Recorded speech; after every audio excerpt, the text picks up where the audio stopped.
Hello, St. Andrews, and welcome to this week's edition of Chancel Chat.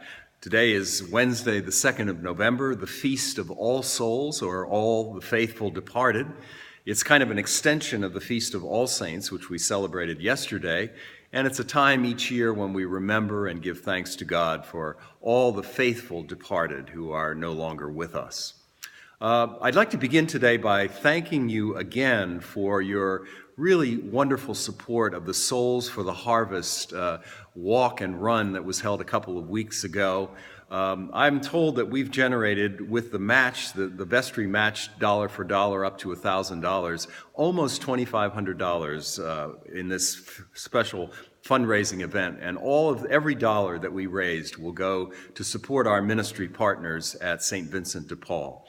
So thank you so much for your support. If you made a pledge and haven't yet fulfilled that pledge, you can make out your check to St. Andrews, and in the notation line, just indicate Souls for the Harvest, and we'll appreciate your response. So thank you for supporting this very worthwhile fundraising activity.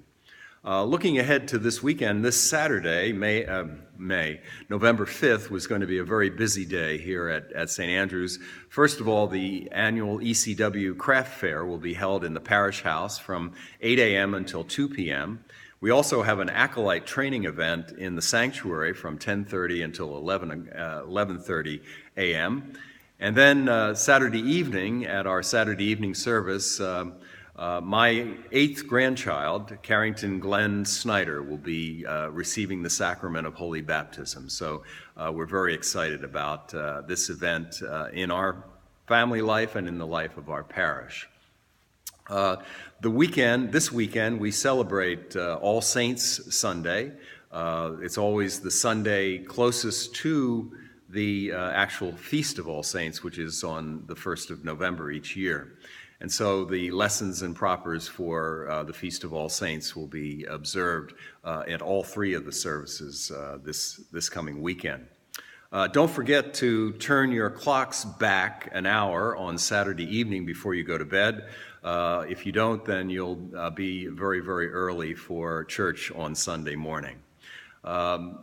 Looking ahead to this week, I've just learned that there's a good chance that the repairs on the tower at the church, which sustained significant damage during the thunderstorm this summer, that repairs will begin probably on Monday morning and continue throughout the week. That's good news that the damage will be repaired in a relatively short period of time. There may, however, be some disruption in the flow of traffic into the church parking lot from High Street, because there'll be a large crane set up in the driveway there, and that will block the flow of traffic. So just be aware of that. When you come past the church next week and see a large crane, you'll know what's going on. And as I said, the good news is that by Friday the work will probably be completed, and there will be no disruption for next weekend. So just be aware of that. Tuesday of this week, of course, is Election Day.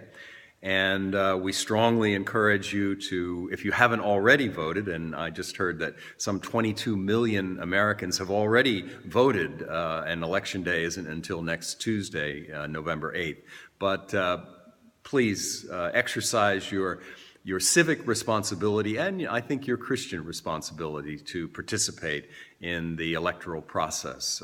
This is a very important election. Obviously, I can't remember in my lifetime when the choice between the two candidates was so obvious and such a great diversity in approach.